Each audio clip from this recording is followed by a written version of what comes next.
सबसे पहले आपको बताएं कि वफाकी वजीर दाखिला चौधरी निसार अली खान ने कहा है कि डॉन लीक्स इंक्वायरी रिपोर्ट पर फौज और हुकूमत के दरमियान कोई तल्खी या नाराजी नहीं थी।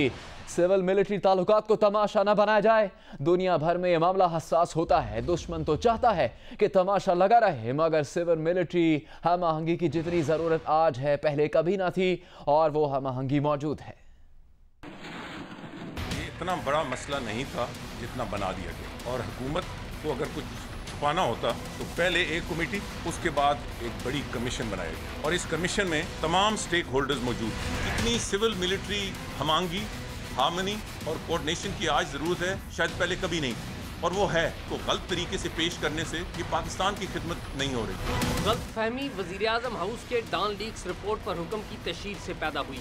जो ऑर्डर पीएम ऑफिस से निकला वो पीएम ऑफिस ऑर्डर था तमाम मिनिस्ट्रीज को, उसकी तशहीर नहीं होनी चाहिए। जब उसकी तशहीर हुई तो एक गलत फहमी पैदा हुई, और फिर गलत फहमी के बाद उस गलत फहमी में मजीद इजाफा हुआ। सिविल मिलिट्री ताल्लुकात पर सियासत कहीं नहीं होती, सिर्फ पाकिस्तान में होती है। दुश्मन चाहते हैं कि तमाशा लगा रहे। फौज और हुकूमत के दरमियान कोई तल्खी या नाराजी नहीं थी, सिर्फ प्रोसीजरल इख्तलाफ राय था जो दूर हो गया। ये कहना था वफाकी वजीर दाखिला चौधरी निसार अली खान का इस्लामाबाद में न्यूज कॉन्फ्रेंस के दौरान। इतनी सिविल मिलिट्री हमांगी, हार्मनी और कोऑर्डिनेशन की आज ज़रूरत है, शायद पहले कभी नहीं, और वो है। इसमें रखना डालने से, इसमें शिगाफ डालने से, इसमें इसको गलत तरीके से पेश करने से ये पाकिस्तान की खिदमत नहीं हो रही। वफाकी वज़ीर दाखिला ने कहा कि बाज़ रिटायर्ड फौजी अफसर ये तासुर देते हैं कि वो फौज के तर्जमान हैं। सिविल मिलिट्री ताल्लुकात पर सियासत और खेल नहीं होना चाहिए।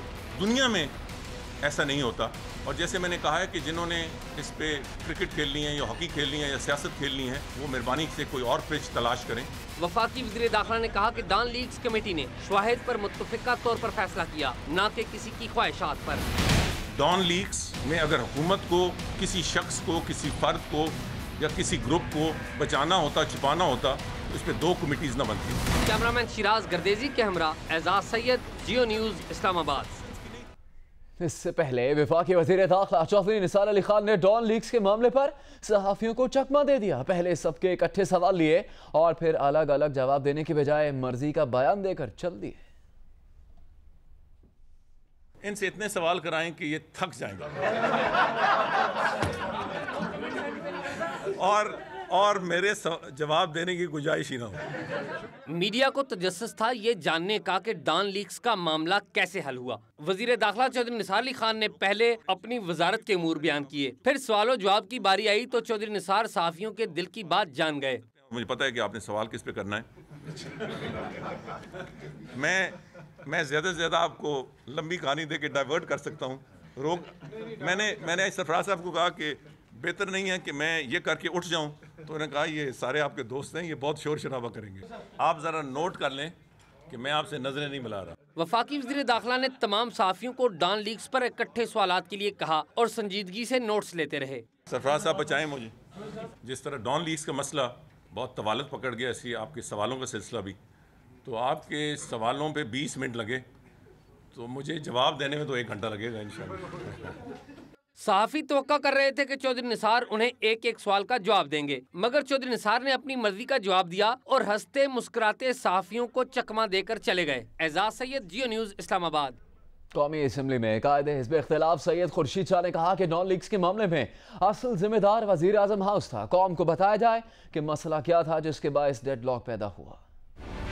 का जो असल जिम्मेदार है वो है प्राइम मिनिस्टर हाउस। किसी एक शख्स का, किसी एक अदारे का नहीं है, नेशनल सिक्योरिटी का मसला है। ये सिर्फ कौम को बताया जाए कौन सी रुकावटें थी और कैसे। और वज़ीर आज़म नवाज शरीफ ने army chief general Qamar Javed Bajwa को भारतीय ताजिर सर्जन जनरल के दौरे पाकिस्तान पर भी एतमाद में लिया है। बरतानवी मीडिया के मुताबिक वज़ीर आज़म ने आर्मी चीफ को बताया कि ये मुलाकात Pak Bharat back channel diplomacy का हिस्सा थी। बरतानवी नशरियाती इदारे की रिपोर्ट में सरकारी ज़राए के मुताबिक वज़ीर आज़म ने फौजी क़यादत को बताया है कि सर्जन जनरल भारतीय हुकाम की ईमा पर उनसे मिले थे और ये मुलाकात दोनों मुल्कों के दरमियान कशीदगी कम करने की भारतीय कोशिश का हिस्सा है। ये भी बताया गया कि फौजी क़यादत ने भी सर्जन जनरल की वज़ीर आज़म से मुलाकात के बारे में अपने अफसरान को एतमाद में लिया है। बरतानवी नशरियाती इदारे के दावे के मुताबिक पाकिस्तान की फौजी क़यादत ने वाज़ेह किया है कि भारतीय जासूस कुलभूषण जाधव किसी बैक चैनल या सिफारती राब्तों का मौजू नहीं होंगे। भारतीय जासूस को किसी कीमत पर भी किसी लेन देन का हिस्सा नहीं बनाया जाएगा और वो कानूनी कार्रवाइयाँ पूरी होने पर अपने मंतकी अंजाम को पहुँचेंगे। और वजीर आजम नवाज शरीफ ने चीचा वतनी में जलसे से खिताब में आज भी मुखालिफिन पर कड़ी तनकीद की। उन्होंने कहा कि खैबर पख्तूनख्वा में जाकर नए पाकिस्तान का हशर देख लें, खुशहाली देखनी है तो बाकी पाकिस्तान में देख लें। इल्जाम लगाने वालों को पता ही नहीं कि उनके मुंह से क्या निकल रहा है, जो मुंह में आता है कह देते हैं, इसीलिए आवाम उनका साथ छोड़ रहे हैं। हिसाब सबको देना होगा, हम भी अपना हिसाब देंगे और तुम भी अपना हिसाब दोगे। हम भी 5 साल के बाद अपना हिसाब देंगे और तुम भी अपना हिसाब दोगे। सूबा देख रहा है कि भाई पंजाब में मेट्रो बसें भी बन रही हैं, पंजाब में तेजी के साथ तरक्की हो रही है, इस्लामाबाद और पूरे मुल्क में बिजली के कारखाने लग रहे हैं और वहाँ स्कूल भी फटे पुराने स्कूल हैं, वहां पर सड़कें भी खराब टूटी फूटी सड़कें हैं। अगर आज किसी ने नया पाकिस्तान का हशर देखना है तो वो KPK में जाकर देखें। अल्लाह के फजलो करम से अगर आपने खुशहाली देखनी है तो बाकी पाकिस्तान के अंदर खुशहाली आपको नजर आएगी। जो धरने देने आते हैं उनके सूबे में भी नवाज शरीफ सड़कें बना रहा है, नित नए इल्जाम लगाते हैं, उनको नहीं पता कि उनके मुंह से किस तरह के अल्फाज निकलते हैं। इसलिए तो आज अल्लाह के फजलो करम से पाकिस्तान के अवाम उनका साथ छोड़ते चले जा रहे हैं। भाई हिसाब देना होगा, हिसाब देना होगा। दीगर खबरें बुलेटिन में शामिल करते हैं। छूने और हिरासा करने के इल्जाम पर कराची एयरपोर्ट पर PIA की खातून असिस्टेंट मैनेजर ने एयरपोर्ट सिक्योरिटी फोर्स एहलकारों को सबके सामने थप्पड़ मारे और मुक्के भी चला।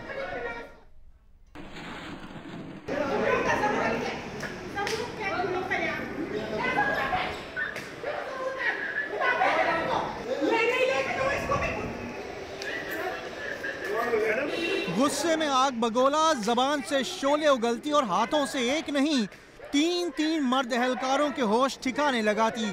ये खातून पाकिस्तान इंटरनेशनल एयरलाइंस के HR डिपार्टमेंट की ऑफिसर रुकैया सोमरो हैं और एक्शन से भरपूर मंजर है जिना इंटरनेशनल कराची के डोमेस्टिक डिपार्चर लाउंज की एंट्री का।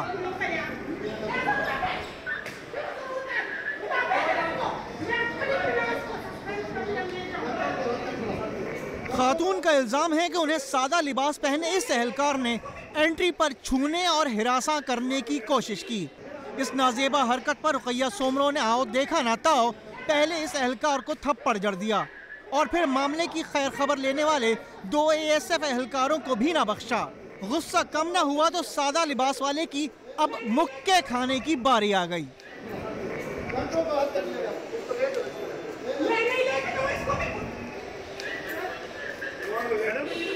मामला बिगड़ते देखकर एयरपोर्ट सिक्योरिटी फोर्स की खातून एहलकार को मदद के लिए बुलाया गया और वो उन्हें अपने साथ ले गईं। एयरपोर्ट सिक्योरिटी फोर्स का मौक़िफ़ है कि खातून का एंट्री कार्ड एक्सपायर हो चुका था और उन्हें लाउंज में जाने का इख्तियार भी ना था, जिस पर उन्हें रोका गया। लेकिन ASF के अपने ज़राए ने एतराफ़ किया है कि जिस तरीके से उन्हें रोकने की कोशिश की गई वो इंतहाई गलत और नामुनासिब था। दिलचस्प बात यह है कि इस सारे मामले में सिविल एविएशन ने चुपचा का रोजा रखा हुआ है, जो एयरपोर्ट ऑपरेशंस पुरअमन तरीके से हैंडल करने की जिम्मेदार है। वाक़े का इंदराज ना CAA की लॉगबुक में किया गया और ना ही ASF की लॉगबुक में कोई जिक्र हुआ। अलबत्ता PIA ने CCTV वीडियो तलब करके इंक्वायरी शुरू करा दी कि सारे फसाने का असल जिम्मेदार कौन है।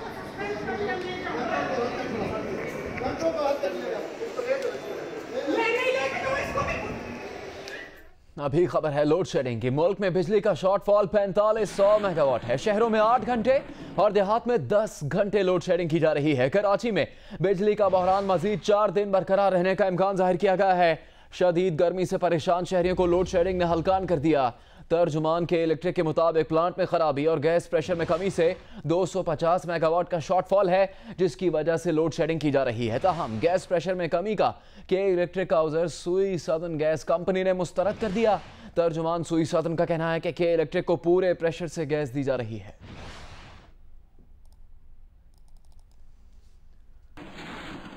सुप्रीम कोर्ट में इमरान खान और जहांगीर खान तरीन के खिलाफ दरखास्त की समाअत के दौरान तहरीक इंसाफ के वकील ने दलाइल में कहा कि किसी भी सियासी जमात के खिलाफ गैर मुल्की फंडिंग के इल्जाम का जायजा सिर्फ वफाकी हुकूमत ले सकती है। गैर मुल्की फंडिंग के हवाले से सुप्रीम कोर्ट समेत इलेक्शन कमीशन के दायरा इख्तियार पर तहफ़्फ़ुज़ात हैं।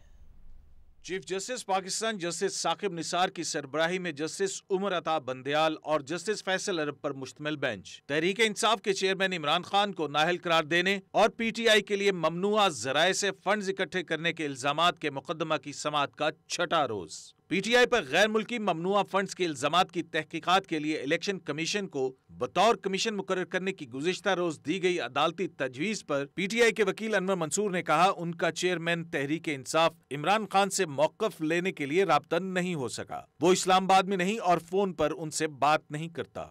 ताहम अनवर मंसूर ने कहा कि उनकी तशरीह के मुताबिक पॉलिटिकल पार्टीज ऑर्डर के तहत इलेक्शन कमीशन को तहकीकात का इख्तियार नहीं है, ये इख्तियार सिर्फ वफाकी हुकूमत ही को हासिल है। अदालत ने तहरीक इंसाफ के वकील की ये कानूनी दलील नोट करते हुए इसे अदालती हुक्म का हिस्सा बना दिया और करार दिया कि अदालत अभी इस पर कोई राय नहीं दे रही। चीफ जस्टिस पाकिस्तान ने यह बात भी अदालती हुक्म में लिखी कि फाजिल वकील का चेयरमैन तहरीक इंसाफ इमरान खान से राब्ता नहीं हो सका, लिहाजा मुशावरत के लिए मोहलत दी जाए। सुप्रीम कोर्ट ने तहरीक इंसाफ को एक और मोहलत देते हुए मुकदमे की समाअत अनवर मंसूर खान की दरखास्त पर 23 मई के लिए मुलतवी कर दी। कैमरा और रिपोर्टिंग टीम के साथ शाहराह दस्तूर से अब्दुल क़य्यूम सिद्दीकी, जियो न्यूज, इस्लामाबाद।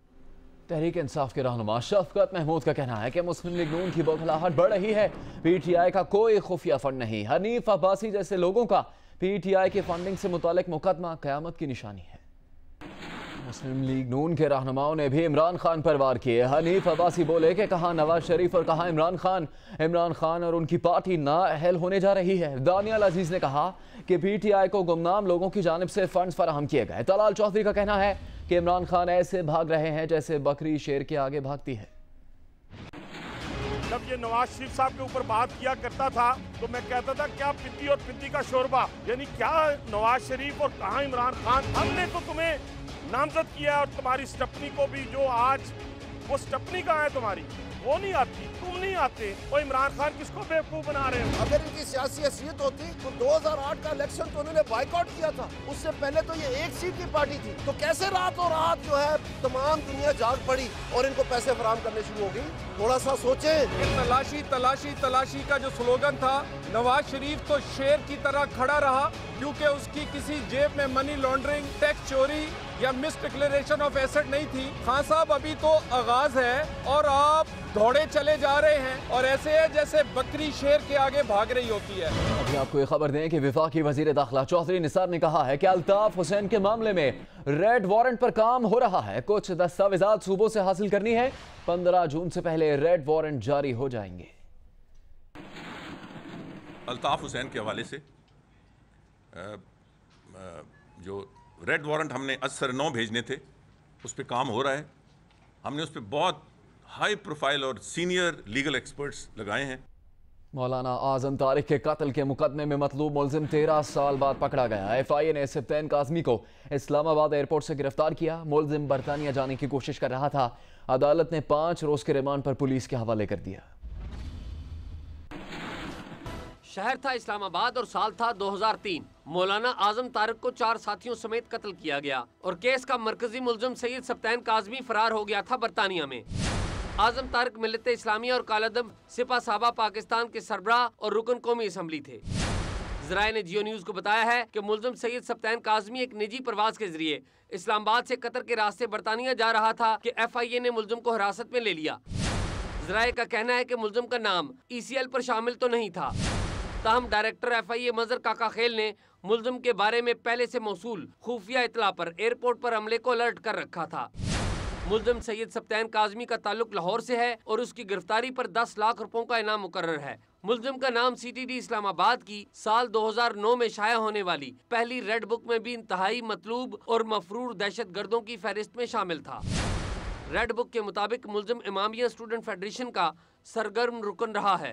एजाज सैयद, जियो न्यूज़, इस्लामाबाद। कराची के मसरूफ इलाके वाटर पंप में मेन रोड पर खुश्क मेवे की दुकान और ग्राहकों को लूट लिया गया। सीसीटीवी वीडियो में वाज़ेह तौर पर मुल्जिमान को लूट मार करके इत्मीनान से फरार होते देखा जा सकता है।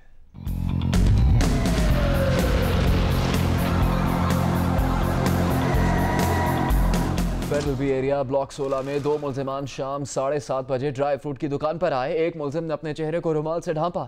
मुल्जिमान ने असलहे के जोर पर दुकान में मौजूद खरीदारों और दुकानदार से नकदी और मोबाइल फोन हथिया लिए। सिर्फ 60 सेकंड्स में लूटमार मुकम्मल करके मुल्जिमान बासानी फरार हो गए। भारतीय लड़की उज़्मा के पाकिस्तानी शौहर ताहिर अली ने इस्लामाबाद हाई कोर्ट में दरखास्त दायर कर दी है। कहा कि उज़्मा को भारत जाने से रोका जाए। वो भारतीय हाई कमीशन के दबाव में आकर झूठ बोल रही है, उससे मुलाकात करवाई जाए। उज़्मा को भारत जाने से रोका जाए, उज़्मा से आज़ाद माहौल में मुलाकात कराई जाए। मलेशिया से पाकिस्तान आने वाली भारतीय खातून उज़्मा के शौहर ने इस्लामाबाद हाई कोर्ट में दरखास्त दायर कर दी। दरखास्त में मौक़िफ़ इख्तियार किया गया कि उज़्मा ने दबाव में आकर उस पर झूठे इल्ज़ाम लगाए। दरखास्त का फैसला आने तक उज़्मा के बैरून मुल्क रवानगी को रोका जाए। दरखास्त में सेक्रेटरी दाखिला, सेक्रेटरी खारजा, भारतीय हाई कमीशन और उज़्मा को फरीक बनाया गया है। दरखास्त दायर करने के बाद ताहिर का कहना था कि उज़्मा ने उस पर दबाव के तहत इल्ज़ामात लगाए। मैंने पहले भी बोला है कि वो सारे जो है वो झूठ है, वो मेरे पास सबूत भी है। हाँ, जाहिरी बात है, दबाव है उस पर। ताहिर के वकील का कहना था कि उज़्मा पर कोई जुल्म जबर नहीं किया गया, कानूनी तकाजे पूरे किए गए और दोनों ने शादी की। इल्ज़ामात उज़्मा ने लगाए हैं तो इसका सबूत भी उज़्मा को देना होगा। दीगर खबरों में आपको बताएं, लाहौर, रावलपिंडी, मुल्तान, गुजरांवाला और फैसलाबाद में गाय, बकरे और मुर्गी के गोश्त की जांच पड़ताल का सिलसिला जारी है। पंजाब फूड अथॉरिटी ने नाकिस गोश्त के खिलाफ क्रैकडाउन करते हुए मजमूई तौर पर 2000 किलोग्राम से ज्यादा नाकिस गोश्त तल्फ कर दिया। DG Punjab food authority Noorul Amin Mengal का कहना है कि मुज़र सेहत गोश्त बेचना संगीन जुर्म है। ऐसे घिनौने कारोबार से मुंसलिक लोग किसी रियायत के मुस्तहिक नहीं। उन्होंने नाकिस गोश्त का कारोबार करने वालों के लाइसेंस मनसूख करने का भी हुक्म दिया।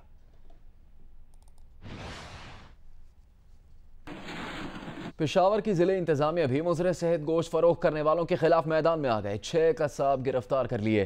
पेशावर की जिले इंतजामिया ने मुज़र सेहत गोश्त बेचने वालों के खिलाफ कार्रवाई तहकाल के इलाके में की। कसाबों को बछड़े और पानी मिला गोश्त फरोख्त करने पर गिरफ्तार किया गया। कराची के इलाके गुलिस्तान जौहर में रेंजर्स ने दुकान से असलहा बरामद किया। तर्जुमान रेंजर्स का कहना है कि असलहा शहर में शरपसंदी के लिए इस्तेमाल किया जाना था। तर्जुमान के मुताबिक असलहा MQM लंदन के शरपसंदों ने छुपाया था। छुपाए गए असलहे में 3 सब मशीन गन्स, 1 रिपीटर, 1 12 बोर की पिस्तौल और 2610 गोलियां शामिल हैं। और अभी आपको बताएं कि खालिद लतीफ़ के वकील बदर आलम ने PCB के एंटी करप्शन ट्राइब्यूनल को गैर आइनी करार दे दिया। बोर्ड के साबिक मुलाजमीन पर मुश्तमिल ट्राइब्यूनल खिलाड़ी को इंसाफ कैसे दे सकता है। PCB के कानूनी मुशीर तफजुल रिजवी कहते हैं कि खालिद लतीफ़ समाज से भाग रहे हैं। जियो न्यूज से बात करते हुए खालिद लतीफ के वकील बदर आलम का कहना था कि PCB के पास खालिद के खिलाफ कोई सबूत नहीं, उन्हें डरा धमका कर जुर्म कबूल करने को कहा जा रहा है। आजम साहब है विजिलेंस एंड सिक्योरिटी के सीनियर जनरल मैनेजर, उन्होंने इसको पेशकश की थी कि जो हम कहें वो कह देना, हम तुम्हें यहाँ से क्लियर कर देंगे। उसको हिरासत किया जा रहा है, उसके खिलाफ जो है ना वो चैनल्स के ऊपर कहा जा रहा है। हमारे पास बहुत सारे सबूत हैं। PCB के कानूनी मुशीर तफजुल रिजवी का कहना है कि अगर खालिद लतीफ के खिलाफ PCB के पास कोई सबूत नहीं तो ट्रिब्यूनल में पेश हो, बरी हो जाएंगे। ट्रिब्यूनल के साए आए, फेस करें ट्रिब्यूनल को, वहाँ से बरी हो जाए। दायराकार ना होता ट्रिब्यूनल का तो उनको हाईकोर्ट स्टे जरूर देता। तफजुल रिजवी के जवाब पर बदर आलम ने 3 रुकनी एंटी करप्शन ट्रिब्यूनल पर भी एतराज उठा दिया कि जो ट्रिब्यूनल केस चला रहा है वो खुद PCB के पेरोल पर रह चुके हैं। जो चेयरमैन साहब है वो लीगल एडवाइजर रह चुके हैं। जो जनाब मेंबर साहब है वो चेयरमैन रह चुके हैं। जो दूसरे जो है वो चीफ ऑपरेटिंग ऑफिसर रह चुके हैं। हाउ दे कैन बिकम जज। तफजुल रिजवी ने कहा कि केस अब ट्रिब्यूनल में है और उसका फैसला भी वहीं होगा। PCB खालिद लतीफ को अब कुछ नहीं ना ऑफर कर सकता है, ना खालिद लतीफ PCB को कुछ प्रोवाइड कर सकता है। ये सारी चीजें जो है अब ट्रिब्यूनल के सामने है, ट्रिब्यूनल ही इसका फैसला करेगा। वज़ीर आला पंजाब शहबाज शरीफ ननकाना साहब में उस बच्चे के घर गए जिसका हाथ मुबैना तौर पर जमींदारनी ने काट दिया था। वज़ीर आला ने 13 साल इरफान को मसनूई हाथ लगवा कर देने और उसके दादा का मुफ्त इलाज करवाने का ऐलान किया है। वज़ीर-ए-आला शहबाज शरीफ ननकाना साहब के गांव मच्छरवाली पहुंचे। 13 साल के इरफान के खानदान को माली इमदाद का चेक दिया और लड़के को मसनूई हाथ लगवा देने का ऐलान किया। वज़ीर-ए-आला का कहना था कि ज्यादती करने वाला कोई शख्स कानून की गिरफ्त से नहीं बच सकेगा। उन्होंने कहा कि वो ज़ाती तौर पर तहकीकात की निगरानी करेंगे और मुतासरा खानदान को हर कीमत पर इंसाफ दिलाएंगे। पुलिस अफसरों को यह एहसास क्यों ना हुआ कि मजरूब इरफान की वालिदा 10 किलोमीटर का सफर करके थाने पहुंची। इरफान की वालिदा ने वज़ीर-ए-आला को वाक़े की तफसीलात भी बताईं। वज़ीर आज़म नवाज शरीफ और army chief general Qamar Javed Bajwa ने पेमरा के मुलाजमीन को धमकियों से मुतालिक चेयरमैन पेमरा अबसार आलम की शिकायत का नोटिस लेते हुए हर मुमकिन ताउन और तहफ़्फ़ुज़ की यकीन दहानी करवाई है। चेयरमैन पेमरा को राबिता करके बताया गया है कि रियासती अमूर की बजावरी में रोड़े अटकाने वालों के खिलाफ सख्त तरीन कार्रवाई की जाएगी। चेयरमैन पेमरा अबसार आलम ने 8 मई को इदारे के मुलाजमीन को धमकियों की शिकायत की थी। वज़ीर आज़म हाउस और आर्मी चीफ के दफातर ने चेयरमैन पेमरा से राबिता करके हर मुमकिन ताउन की यकीन दहानी करवाई है। तर्जुमान पेमरा के एलामी के मुताबिक वज़ीर आज़म और आर्मी चीफ के दफ्तर से यकीन दहानी करवाई गई है कि रियासती इदारों में काम करने वाले मुलाजमीन को हर मुमकिन तहफ़्फ़ुज़ फराहम किया जाएगा। पेमरा मुलाजमीन को धमकियों के मामले की तहकीकात का आगाज़ भी कर दिया गया है। सेनेट की कायमा कमेटी बराए मजहबी उमूर ने एहतराम रमज़ान के कानून की खिलाफ वर्जी पर सज़ाओं में इजाफे की सिफारिश कर दी। कायमा कमेटी का इजलास सेनेटर हाफिज हमदुल्ला की सरबराही में हुआ। अगर पार्लियामेंट ने कमेटी की सिफारिशात तस्लीम कर ली तो वो होटल जो रमज़ान में खुला रहेगा उसे 25,000 रुपये तक जुर्माने और मालिक को 3 माह कैद का सामना करना पड़ सकता है। अवामी मकामात पर सिगरेट नोशी और खाने पीने पर 3 माह कैद की सज़ा या 5,000 रुपये तक जुर्माने का सामना करना पड़ेगा। मुल्क भर में शब बरात आज अकीदत और एहतराम से मनाई जा रही है। मसाजिद में खुसूसी इबादत का एहतमाम किया गया। शहरियों की कब्रिस्तानों में हाज़िरी दी जा रही है और अपने प्यारों के लिए मग़फ़िरत की दुआएं भी की गई। इस बारे में आपको मज़ीद बताएंगे जियो न्यूज़ के नुमाइंदे खावर खान। जी, मुल्क भर की तरह कराची में भी शब निजात के सिलसिले में लोग मजहबी अकीदत और एहतराम के साथ उसे मना रहे हैं। शहर के मुख्तलिफ कब्रिस्तान की अगर बात की जाए तो लोग अपने प्यारों की कब्रों पर आने जाने का सिलसिला शुरू हो चुका है। मैं इस वक्त मौजूद हूँ सखीन कब्रिस्तान में और आप मेरा कब में देख सकते हैं कि लोगों की बड़ी तादाद जो है वो कब्रिस्तान का रुख कर रही है। यूनिवर्सल सर्विस फंड कंपनी के बोर्ड ऑफ डायरेक्टर्स का इजलास इस्लामाबाद में हुआ। इजलास में खैबर लॉट, मोहम्मद लॉट और स्मॉल लॉट ब्रॉडबैंड की नीलामी की मंजूरी दी गई। इजलास की सदारत वज़ीर मुमलिकत बराए इंफॉर्मेशन टेक्नोलॉजी अनूश रहमान ने की। इजलास में इस्लामाबाद के देही इलाकों के गर्ल्स स्कूल्स में कंप्यूटर लैब्स के क़याम का ठेका देने की मंजूरी भी दी गई।